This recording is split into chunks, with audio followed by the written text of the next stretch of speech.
2 நாளாகமம் 27ஆம் அதிகாரம் 6ஆம் வசனம். யோதாம் தன் வழிகளை தன் தேவனாகிய கர்த்தருக்கு முன்பாக நேராக்கினதினால் பலப்பட்டான்.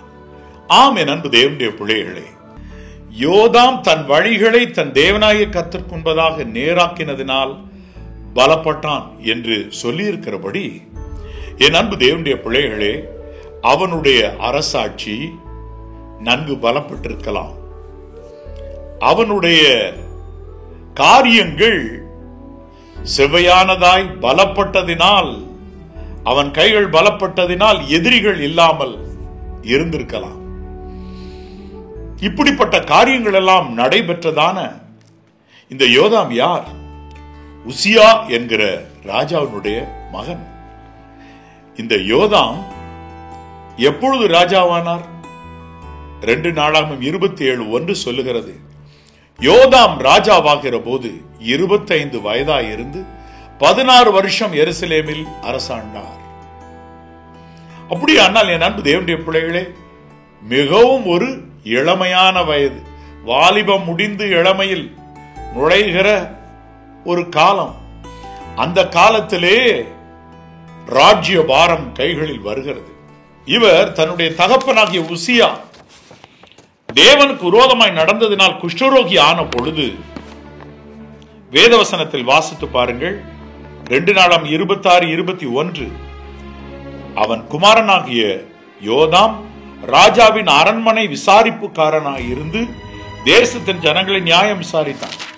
அவருடைய தகப்பன் சிக்காக இருந்த நேரத்திலேயே ஜனங்களை நியாயம் விசாரித்து பழகிட்டார் யோதாம். இப்பொழுது 25 வயதாகிறது, ராஜாவாகின்றார். இதிலே நான் ஒரு காரியத்தை உங்களுக்கு சுட்டிக்காட்ட விரும்புகிறேன். இவர் எந்த ஒரு தவற்றையும் செய்ததாக ஒரே அதிகாரத்தில் வந்து போகிற இந்த யோதாம் பற்றி கண்டுபிடிக்கவே முடியாது. மொத்தமே 9 வசனம் தான் இருக்கு இந்த அதிகாரத்தில். 2 நாளாகமம் 27:1, சாதோக்கின் குமாரத்தியாகிய அவன் தாயின் பேர் எருசாள். 2ஆம் வசனம், அவன் தன் தகப்பனாகிய உசியா செய்தபடியெல்லாம் கர்த்தரின் பார்வைக்கு செம்மையானதை செய்தான், ஆனாலும் அவனைப் போல கர்த்தரின் ஆலயத்திற்குள் பிரவேசியாதிருந்தான். அப்படின்னா என்ன அர்த்தம்? உசியா ராஜா ஆசாரியர்கள் செய்ய வேண்டிய வேலையை தன் கையில் எடுத்து ஆலயத்திற்குள் பிரவேசித்து தூபம் காட்ட நின்றார். அப்பொழுதுதான் தேவனுடைய கோபம் எழுந்தது, அவருடைய நெற்றியிலே குஷ்டரோகம் வந்தது என்று சொல்லி 2 நாளாகமம் 26:19 நிறைவு பகுதி சொல்லுகிறது. என் அன்பு தேவனுடைய பிள்ளைகளே, அது நிமித்தமாக அவர் ஒரு தனி வீட்டில் குஷ்டரோகியாய் அவர் வாழ்ந்தார். ஆகவே அவருடைய இந்த வாழ்க்கையை பார்த்த அவருடைய மகன் தூபம் காட்ட தேவாலயத்திற்குள் பிரவேசிக்கவில்லை. என் அன்பு தேவனுடைய பிள்ளைகளே, ஒரு சிலர் பாருங்க, இந்த உசியா செய்த தவற்றை செய்கிறார். தேவ ஊழியர்களுக்கு விரோதமாக கோபமாய் பேசுகிறார்கள். வேதம் சொல்லுகிறது, ஆசாரியர்களுக்கு விரோதமாக உசியா ராஜா பேசிக் கொண்டிருந்த பொழுது, கோபமாய் பேசிக் கொண்டிருக்கிற பொழுதுதான் அவருக்கு குஷ்டரோகம் வந்தது.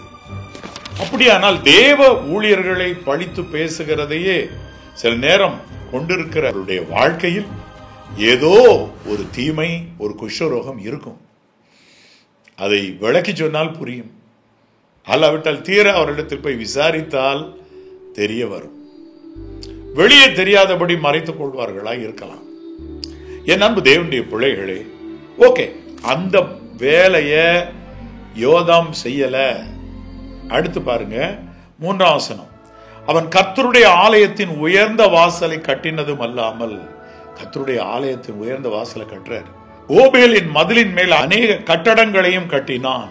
யூதாவின் மலைகளிலே பட்டணங்களையும் காடுகளிலே கோட்டைகளையும் கோபுரங்களையும் கட்டினான். வெரி நைஸ், அருமையான பணி செய்கிறார். அவன் அம்மோன் புத்திரருடைய ராஜாவோடு யுத்தம் பண்ணி அவர்களை மேற்கொண்டான். ஆதலால் அம்மோன் புத்திரர் அவனுக்கு அந்த வருஷத்திலே 100 தாலந்து வெள்ளியையும் 10,000 கலம் கோதுமையையும் 10,000 கல வார்கோதுமையையும் கொடுத்தார்கள். 2ஆம் 3ஆம் வருஷத்திலும் அம்மோன் புத்திரர் அப்படியே அவனுக்கு செலுத்தினார்கள். ஒருவேளை இந்த அம்மோன் புத்திரர் அவருக்கு சேவை செய்து கொண்டே இருக்கிறார்கள். தன் வழிகளை யோதாம் நேராக்குகிறபடியினால் இந்த காரியத்தில் பலப்படுகிறார். எப்படி? முதலாம் வருடம் மட்டும் அவர்கள் பகுதி கட்டவில்லை. அம்மோன் புத்திரர் 2ஆம் 3ஆம் வருடமும் பகுதி கட்டுகிறார்கள். இதனால் யோதாம் பலப்பட்டிருக்க கூடும். எதனால் யோதாம் பலப்பட்டார்? இதெல்லாம் நடக்குதுன்னா அதுக்கு ஒரு பின்னணியில ஒரு காரியம் நடக்குது. யோதாம் தன் வழிகளை தன் தேவனாய கர்த்தருக்கு முன்பதாக நேராக்கினார். என்பது என்னுடைய பிள்ளைகளே, கோணலான வழிகளில் நடக்கிறவர்கள் ஏராளம் இருக்கிறார்கள். அப்படிப்பட்டவர்கள் ஏதோ ஒரு காரியத்தில் பலப்படாமலே போகலாம். அப்படிப்பட்ட ஒரு ஓட்டம் நமக்கு இல்லாதிருப்பதாக இங்கு யோதாம் தன் வழிகளை நேராக்குகிறார். உங்களுடைய உபவாச ஜீவியம் அந்த வழி பர்ஃபெக்டா இருக்கா? தசம பாகத்தை தவறாமல் கர்த்தருக்கு செலுத்துகிறீர்களா? அந்த வழி கரெக்டா இருக்கா? காணிக்கைகள் பொருத்தனைகளை கர்த்தருக்கு தவறாமல் செலுத்தி விட்டீர்களா? சொன்ன பொருத்தனையை நிறைவேற்றி விட்டீர்களா? இதோ மகா சபையிலே எல்லாருக்கும் முன்பதாக நான் துதிப்பேன், என் பொருத்தனைகளை செலுத்துவேன் என்றெல்லாம் சொல்லப்படுகிறது போல நீங்கள் தேவனுடைய காரியத்தில் செவையாயிருக்கிறீர்களா? குடும்பத்தில் பெற்றோரை பிள்ளைகளை சரியாய் நடத்துகிற வழிகள் நேராயிருக்கிறதா? உங்களுடைய மாமனார் மாமியார் அவர்களை கனம் பண்ணுகிறீர்களா?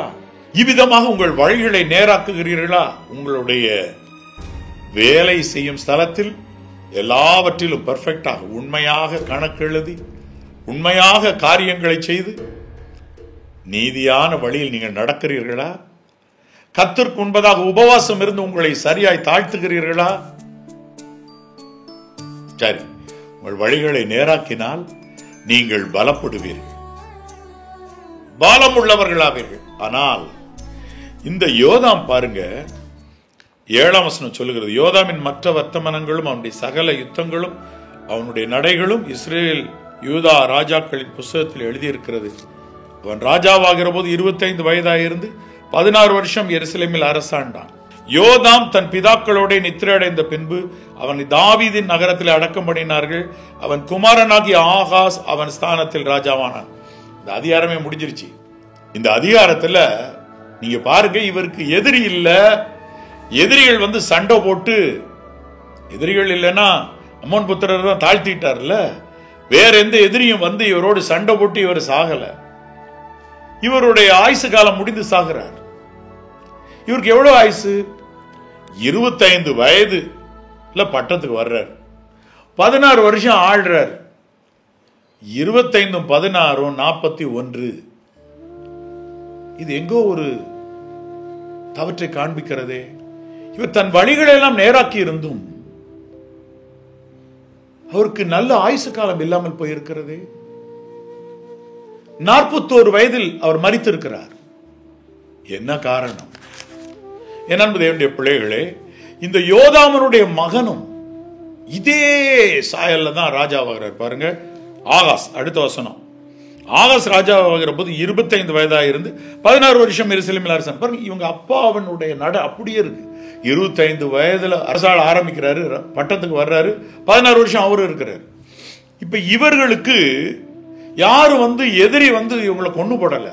41 வயசுல ஏன் சாகணும்? ஒரு ராஜா ராஜாங்கத்திலே இருக்கிற பொழுது அவர்களுக்கு எத்தனை ஆலோசகர்கள் இருப்பார்கள். ஹெல்த்துக்கு அடுத்த காரியத்தில், அவர் சுகத்துக்கு அடுத்த பலத்துக்கு அடுத்த காரியத்தை பார்த்து கொள்ளுகிறதற்கு எத்தனை மருத்துவர்கள் இருப்பார்கள், எத்தனை ஞானிகள் அவர்களை சூழ இருப்பார்கள். எதிர்காலத்தில் நடக்க போகிறதை பார்த்து சொல்லுகிற தீர்க்கதரிசிகள் எத்தனை பேர் இருப்பார்கள், ஞான திருஷ்டிக்காரர் எத்தனை பேர் இருப்பார்கள். ஆனா இந்த 41 வயதில் இவர் சாக வேண்டியது என்ன? இவருடைய மகனும் பாருங்க அதே மாதிரி 41 வயதில் இறந்து போகிறார். அதற்கடுத்து வருகிற எசேக்கியா ராஜா, அவருடைய காலத்துல சூரியனுடைய அந்த கடிகாரத்துல பாகைக்கு பாகை இத்தனை பாகை திரும்பிற்று என்று சொல்லத்தக்கதா அவருக்கு சுகத்தை கர்த்தர் கொடுத்தாரே, அவரும் வயதாகும் போது 25 வயது.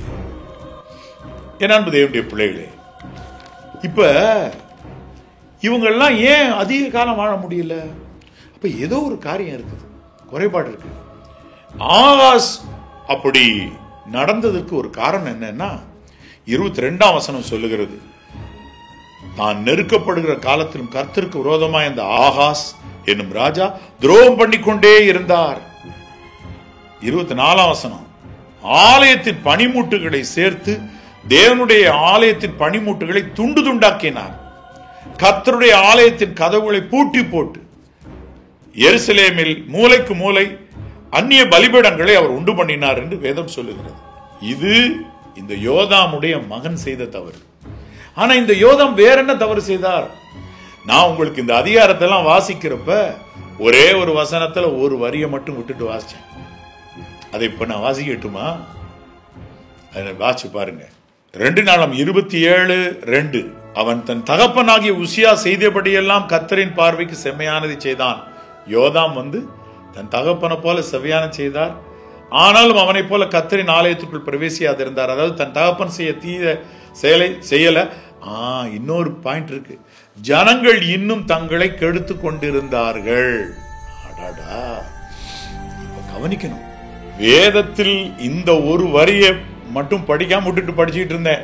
உங்களுக்கு உணர்த்ததான், ஜனங்கள் இன்னும் தங்களை கெடுத்து கொண்டிருந்தார்கள். அதை குறித்து ராஜா எந்த ஒரு ஸ்டெப்பும் எடுக்காம விட்டு. அதான் மேட்டர். புரிஞ்சிட்டீங்களா? அதான் மேட்டர். என் அன்பு தேவனுடைய பிள்ளைகளே, இந்த ராஜா தன்னுடைய ராஜாங்கத்துக்கு சரியாக கப்பம் கட்டுகிறதிலே கரெக்டாக வரப்பெற்று பலப்படலாமா இருக்கலாம். ஆனால் தன் ஜனங்களை ஆளுகை செய்கிற அவர் ஜனங்கள் தங்களை கெடுத்து கொண்டு இருக்கையிலே அதற்கடுத்த என்ன ஸ்டெப் எடுத்தார்னு பைபிள் இங்க வரல. பாத்தீங்களா? இந்த ஒரு பாயிண்ட் தவிர வேற எதுவுமே அவர் தவறு செய்யல. அப்ப இந்த ஒரு காரியத்துல எது ஃபியூஸ் போயிருச்சு பாருங்க, அவருடைய ஆயுசு காலம் ஃபியூஸ் போயிருச்சு. 41 வயதுல மரிச்சிட்டாரு. இவர் ராஜாங்கத்துல பலப்பட்டாரு, தன் சரீரத்துல பலப்படாம போனார். அவருடைய ஆயுசு காலம் பெருகாமல் போயிற்று. அடடா, 3 ஆண்டுகள் வரிசையாய் கப்பம் கட்ட பெற்று பலப்பட்டது பெரியதா? 41 வயதிலே மரிப்பது என்பது எவ்வளவு ஒரு வேதனையான ஒரு காரியம். யோசித்து பாருங்கள் என் அன்பு தேவனுடைய பிள்ளைகளே, எவ்வளவு ஒரு பெரிய ராஜா. ஆம், தேவனுடைய ஜனங்கள் மத்தியில் ஒரு மகிமையான ஒரு ராஜா, எருசலேமில் உட்கார்ந்து அரசாளுகிற ஒரு ராஜா.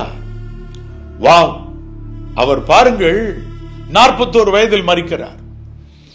அப்ப நான் என்ன சொல்றேன் உங்களுக்கு, நீங்கள் ஏதோ ஒரு காரியத்தில் பலப்படுவதற்காக உங்க வழிகளை நேராக்கி ஓடாதீங்க. உங்க வாழ்க்கை முழுவதுமே பெர்ஃபெக்ட்டா மாறணும். இவர் தன் வழிகளை நேராக்கினார், ஆனால் தன் ராஜ்யத்தில் உள்ளவர்களுடைய வழியை தேவனண்டை திருப்பி பெர்ஃபெக்ட்டாக மாற்ற மறந்ததினாலோ என்னவோ அவருடைய ஆயுசு காலம் அற்பமான ஆயுசு காலமாய் போனது. அவர் மரித்து போனார். 41 வயதுல மரிக்கிற அவர் இன்னும் ஒரு 30 ஆண்டுகள் வாழக்கூடாதா? இன்னும் 40 ஆண்டுகள் வாழக்கூடாதா? எதிரிகள் யாரும் அவரை தாக்கவில்லை, ஏன் மரிக்க வேண்டும்? அப்படியானால் ஒன்றை நீங்க புரிந்து கொள்ளுங்க, ஏதோ ஒரு எல்லையில நீங்க பலப்படுறீங்க, உங்க பிசினஸ் நல்லா பலப்படுது, அதுல மட்டும் கான்சென்ட்ரேட் பண்ணி ஓடி முடிச்சிடாதீங்க. சீக்கிரமா உங்க ஓட்டத்தை ஏதோ கொஞ்சம் நல்ல 4 காரியங்களை செய்த முடிகிறது, குடும்பத்தில் 4 காரியம் வாய்க்கிறது, நம்முடைய வழிகள் எல்லாம் நேராக்குறதுனால எல்லாம் சரியாயிருச்சு அப்படின்னு அல்ல. அப்ப ஒண்ணு செய்ய வேண்டியது முக்கியம், நம்மோடு இருக்கிற கூட்டத்தையும் செவ்வையா கூட்டிட்டு போக வேண்டியது முக்கியம். அது புரிஞ்சுக்கிடுங்க. ஆபிரகாம் ஓடு கூட இருந்த லோத்து பூமி தாங்க கூடாமல் பிரிந்து போனார். ஆனால் தேவதூதர்கள் அவரை கையை பிடித்து வெளியே கொண்டு போக வேண்டும் என்கிற நேரம் வந்த பொழுது அவருடைய மருமகன்மார் தன்னுடைய மகள்களுக்காக நிச்சயம் பண்ணியிருந்த மருமகன்மாரை கூட ஆயத்தப்படுத்தவில்லை, விசுவாசத்திலே பலப்பட வைக்கவில்லை. ஆகவே இது போல கர்த்தர் இந்த இடத்தை அழிக்க போறாரு சொன்னா அந்த மருமகன்மார் கேலியாய் கூத்தாய் இருந்தது. போங்க போங்க மாமா, நாங்க வந்துடுறோம், உங்க பிள்ளைகளை கல்யாணம் பண்ணோம், பயப்படாதீங்க, ஓடுங்க ஓடுங்க, நீங்க தான் அழிய போன்னு சொல்றீங்க, ஓடுங்க, அப்புறம் உள்ள வந்துருவீங்கல்ல, நாங்க இருப்போம், பயப்படாதீங்க என்று கேலியாய் அவர் எடுத்திருப்பார்கள். அவருக்கு எவ்வளவு மந்தை மேய்ப்பர்கள் இருந்தாங்க, ஆனா யாரையுமே ஆதாயம் பண்ணாம ஓடினார். இந்த பெரிய தன் ராஜ்யத்தில் இருந்த ஜனங்கள் தங்களை கெடுத்து கொண்டிருக்கிறவர்களை நேராக்குவதற்கு ஒரு ஸ்டெப் எடுக்காம இருந்திருப்பாரா இருக்கும். அதனால 41 வயதுல அவருடைய காலங்கள் முடியுது. எவ்வளவு ஒரு வேதனை, எவ்வளவு ஒரு துக்கம். யோதாம் மரித்தது போலவே 41 வயதுல அவருடைய மகன் ஆகாசும் மரிக்கிறார். தேவனுக்கு விரோதமாக நடந்தார். அவருடைய ஆலயத்தின் பனிமூட்டுகளை வெட்டி துண்டு துண்டாக்கினார். ஆலயத்தின் கதவுகளை மூட போனார். அதனால அவருக்கு வேதனை காத்திருந்தது. என் அன்பு தேவனுடைய பிள்ளைகளை, ஒரு நிமிடம் நாம் ஆண்டவருடைய சமூகத்தில் நம்மையே அலசி ஆராய்வோம். ஏதோ ஒரு பகுதியில பலப்பட்ட உடனே பெரிய ஆளு நம்மளை நினைச்சிடாம, நம்ம ஜீவன், நம்முடைய ஆவிக்குரிய ஜீவன், நித்திய ஜீவன் வருகிறதா, வந்து விட்டதா, குடும்பத்தில் எல்லாருக்கும்ன்றதுல கவனமா நிற்கவும், ஆண்டவருடைய சித்தத்தை செய்யவும். நீங்க முழு குடும்பமா பலப்பட உங்க கீழே நிற்கிறவங்கள ஆதாயப்படுத்துறவங்களா இருக்கீங்களா? அவர்கள் தங்களை கெடுத்துக் கொண்டிருந்தார்கள். அப்படியே விட்டுட்டு ராஜா மட்டும் பலப்படுவது நல்லதல்ல. தேவன் ராஜாவை எதற்காக வைக்கிறார்? தன் கையின் கீழ் உள்ள எல்லோரையும் செவ்வையாக்குவதற்கு, செவ்வனே வழியில் நடத்துவதற்கு தானே. அப்படியானா நீங்க மட்டும் உபவாசித்து ஓடுகிறத நிறுத்துங்க. உங்க குடும்பத்துல நீங்க உங்க மனைவி மட்டும் நல்லா ஓடுறத நிப்பாட்டுங்க. பிள்ளைகள் தருதலா இருக்கக்கூடாது, ஊரை சுத்திக்கிட்டு இருக்க கூடாது, தங்கள் வழிகளை கெடுத்து கொண்டிருக்க கூடாது. பயபக்தியா தேவ சித்தத்தை செய்கிற பிள்ளைகளா அவங்கள உருவாக்குங்க, அதுல நில்லுங்க. உங்க முழு குடும்பத்தையும் பலப்பட வச்சீங்கன்னா உங்களுடைய ஆயுசு காலம் கெட்டி பலப்பட்டிருக்கும். ஆஹா, இது மட்டும் இல்ல, உங்களுடைய நித்திய ஜீவ வாழ்க்கை, அதற்கு நீங்கள் பலப்பட்டிருப்பீர்கள். என்னாலும் சுகித்திருப்பீர்கள், குடும்பமாய் வாழ்ந்திருப்பீர்கள். ஒரு ஜெபம் செய்வோமா? ஜெபம் செய்வோம். என் அன்புள்ள பரிசுத்த பரலோக பிதாவே, யோதாம் ஒரு குறிப்பிட்ட எல்லையிலே பலப்பட்டு விட்டு 41 வயதில் அவர் மரிக்கிறார் என்றால் எவ்வளவு ஒரு வேதனை.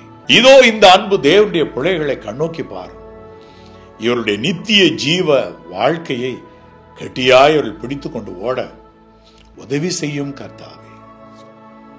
இவர்கள் என்னாலும் வாழ்ந்திருக்க உதவி செய்யும், சுகித்திருக்க உதவி செய்யும். தேவனை தேடி தன் கையின் கீழ் இருக்கிறதான தன் குடும்பம், தன்னுடைய உறவினர்கள் யாவரும் பலப்பட, தங்கள் வழியை கெடுத்துக் கொண்டிருக்கிற யாவரும் சீராக இவர்கள் உழைக்கட்டும் கர்த்தாவே. என்னாலும் இவர்கள் வாழ்ந்து சுகித்திருக்க உதவி செய்யும். இந்த ஜெபத்தை மீட்பர் இயேசு கிறிஸ்துவின் நாமத்தினால் நன்றி சொல்லி மனத்தாழ்மையோடு ஏறெடுக்கிறேன் பிதாவே. ஆமென், ஆமென். ஆம், என் அன்பு தேவனுடைய பிள்ளைகளே, நாம் இந்த வசனத்தை சற்றே நினைத்துக் கொள்வோம். ஒருவேளை தன்னுடைய ஜனங்களை கெடுத்துக் கொண்டிருக்கிறவர்களை பார்க்காமல் ஓடினதினால் என்னவோ இந்த தீமை வந்திருக்க கூடும் என்று நாம் யோசிக்கிறோம். அவனவன் தன் ஆத்மாவை பார்க்க வேண்டும். நல்லது, தன் குடும்பத்தை தன் கையின் கீழ் ஒப்பு கொடுக்கப்பட்டிருக்கிற ஆத்மாவை, உன்னோடு கூடின கூட்டத்துக்கு நீ காவலாளனா இரு. நீ மட்டும் நல்லா இருந்தா போதாது. 10 பேர் நீதிமானாக இருந்திருந்தாங்கன்னா, லோத்துவோடு கூட, லோத்து அவருடைய மனைவி 2 பிள்ளைங்க 4 பேர், இன்னும் கூட ஒரு 6 பேர் அல்லது 7 பேரை பெர்ஃபெக்டா மாத்தி இருந்தா, 10 பேர் நீதிமான்களா இருந்தா, அக்கினி கந்தவ வானத்திலிருந்து இறங்கி இருக்குமா? கூட இருக்கிறவங்க மேலையும் கவனமா இருங்க, உங்க பிள்ளைகள் மேலையும் கவனமா இருங்க, உங்கள் கையின் கீழ் உள்ளவர்கள் மேலையும் கவனமா இருங்க. கர்த்தர் அப்பொழுது உங்களுக்கு நித்திய ஜீவ வாழ்க்கையும் தீர்க்காயுசையும் பலனையும் சுகத்தையும் தந்து இம்மட்டும் காத்த தேவன் என்னாலும் உங்களோடு இருந்து உங்களை நடத்துவார். God bless you. God bless you.